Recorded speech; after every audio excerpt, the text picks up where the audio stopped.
மேஷராசிக்கு இப்போ வந்து ஏழரை சனி நடந்துக்கிட்டு இருக்கு. இந்த ஏழரை சனி அப்படிங்கிறப்ப விரய சனியாக இருக்குது.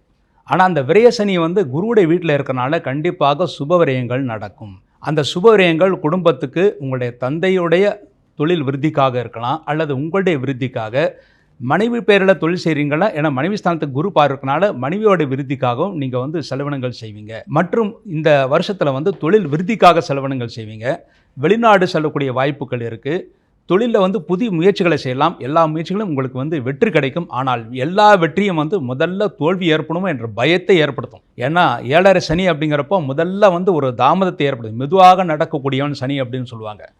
முதல்ல வந்து தோல்வி ஏற்படுமோ அப்படிங்கிற ஒரு பயம் ஏற்படும். ஆனால் இரண்டாவது மூன்றாவது முயற்சி பண்ணி பாருங்க, நிச்சயமாக உங்களுக்கு வெற்றிங்கிறது கிடைக்கும். இந்த வருஷம் திருமணம் ஆகாத இந்த மேஷராசியில் பிறந்தவளுக்கு இந்த வருஷ கடைசியில் நவம்பர் டிசம்பர் மாதத்தில் அதிச்சாரத்தில் குரு செல்லும் போது உங்களுக்கு திருமண வாய்ப்புகள் கூடும். அந்த டைம் வந்து உங்களுக்கு ரொம்ப நல்லா இருக்கும். அந்த டைமில் வீடு மனை வாங்கக்கூடிய யோகங்கள் நிறைய இருக்குது.